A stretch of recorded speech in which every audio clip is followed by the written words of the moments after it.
it's painting time. So grab your grubby clothes, uncork your can, and let's get to work. I am using a black interior exterior enamel paint.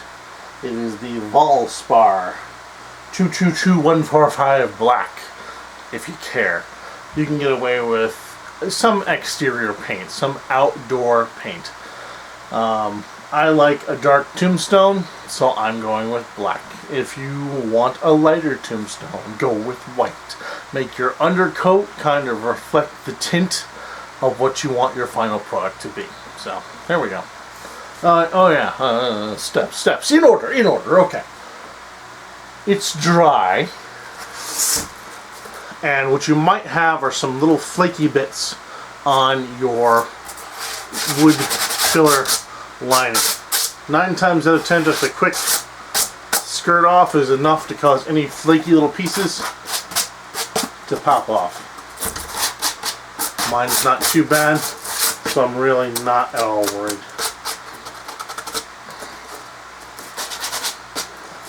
And yeah, well, I'm not going to give any special instructions on painting. The surface, cover it in paint.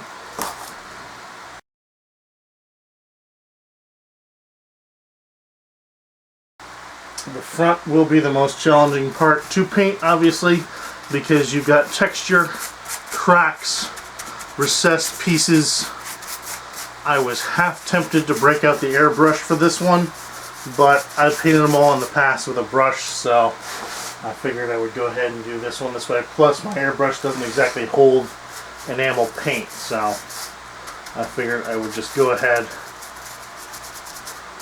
and brush it on. This is one of the areas where making your initial cuts not too terribly deep comes off as a huge benefit, because your paintbrush can actually get down in there. But if you do have deep cuts in your project, then you're going to want a smaller, finer brush to get into all the little crevasses that are going to appear in this.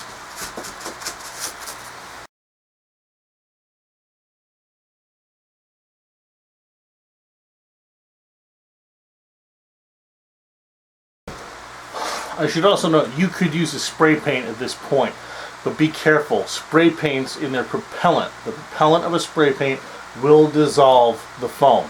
So if you use a spray paint, hold it well back. Go ahead and get the coverage of it, but hold your spray paint back.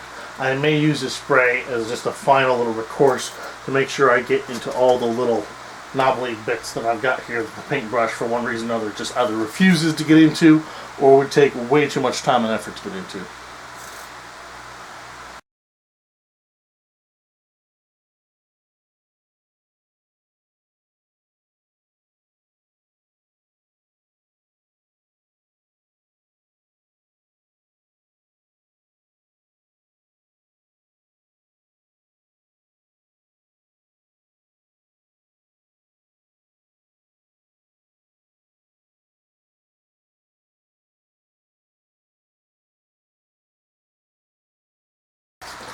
If your letters, if you did them raised, are really thin and delicate, then definitely use a small, careful brush for this, because you stand the chance of your brush going through with a forceful swipe and just ripping the letters right off. If you did your letters recessed, you won't have this problem, but you're going to have to go in there with a fine brush to get into all the little cracks that inevitably are going to be missed. Like, I have a series of recessed letters down here, but I didn't make them terribly deep, so the paint's filtering in there really, really nicely.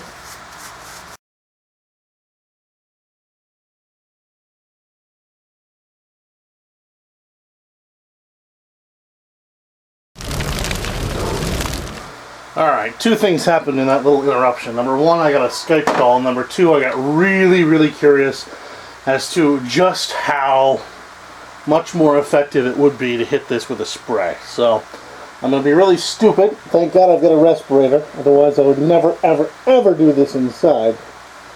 I'm going to try hitting this with some spray just to see how much better the cover is. This is also an enamel spray paint, exterior, interior.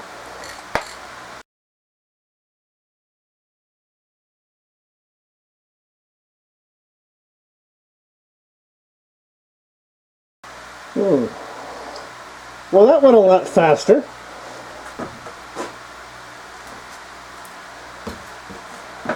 Always check your angles. A spray will never get everything right on easily.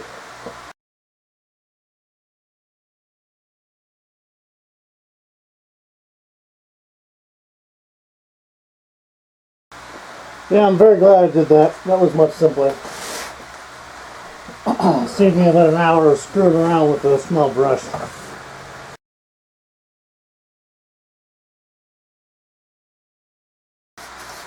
So yeah, use spray paint. It works real well. But do it outside.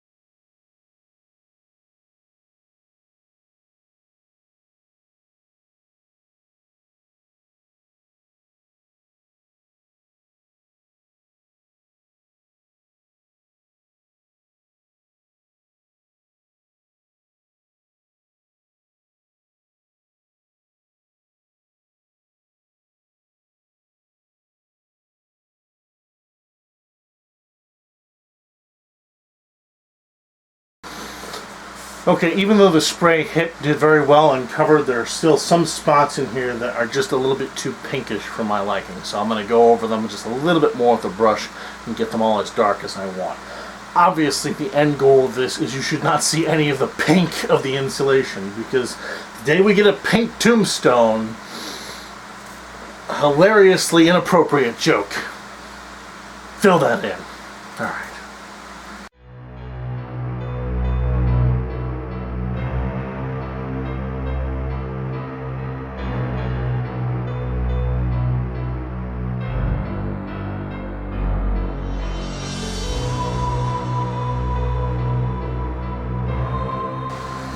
It's also good to inspect your cracks and damage.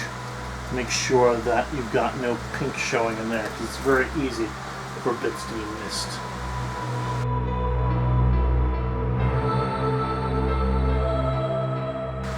Other spots that often need attention are the centers of 0s and 8s.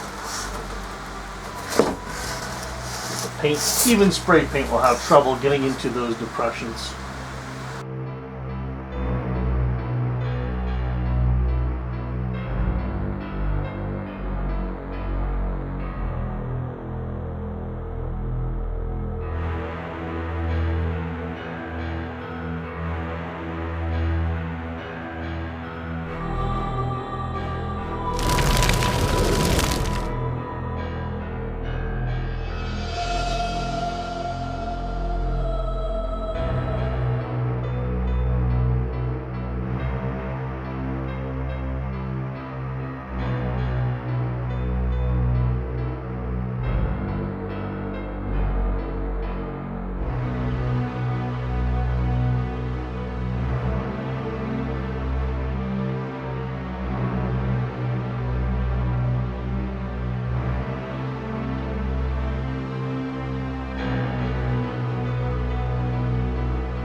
Cool.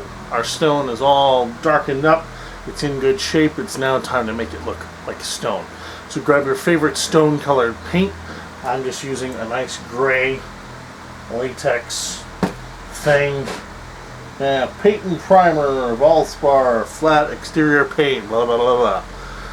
So grab your favorite color, and what you can do with this, there's even sprays out there that give you a stone fleck look, but those are expensive. And quite frankly, the texture work that we've already done with the torch has been enough to give this the stone texture anyway. So you're better off just using a nice regular paint. Alright, we are going to be dry brushing this. If you've seen my paper mache pumpkin tutorial, you're aware of dry brushing, but if you haven't, this is dry brushing.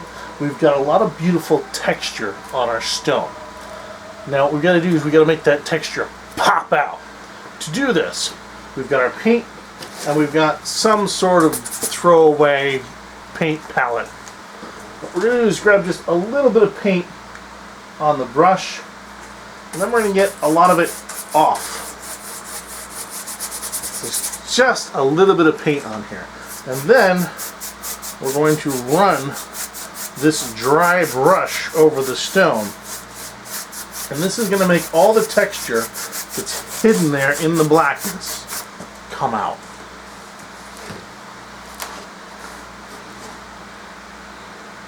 And that texture will pop.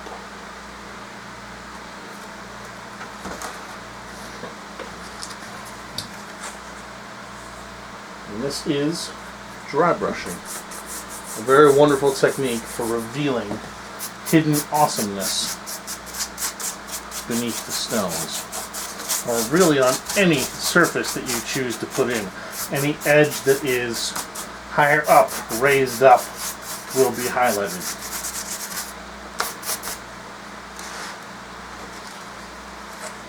As this dries, because it's on a black background, it will tend to dull a bit. So do not intend or plan on whatever you've got, whatever paint color you're using, being exactly as it is if the paint's still damp. Expect the paint to dull just a bit.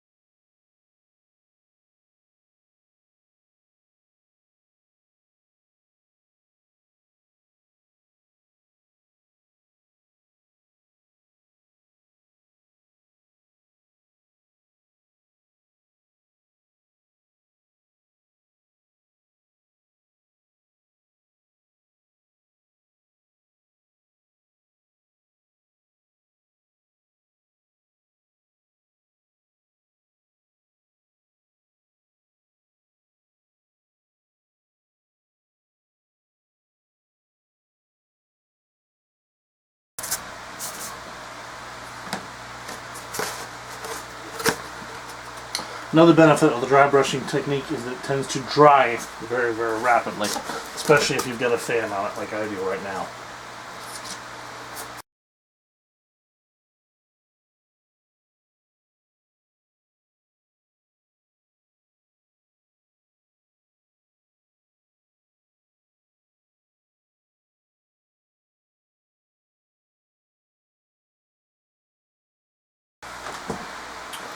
Alright, there's our dry brushing stage complete, and from early onset, let me hit this a little bit with the light, you can see how this looks pretty darn good as just a straight up stone. It's textured, it's flavored, it's got some rough, crackly bits where things have obviously chipped away at it over the years. It is a little bit thick for a tombstone, but I like that look. And it's pretty water resistant, as is, all the stuff is sealed up. I'm not going to dry brush the bottom. Nobody's ever going to see that. Now we're just going to do a little bit of final flavoring, perhaps some water effects, a little bit of moss, and this will be a beautiful old stone.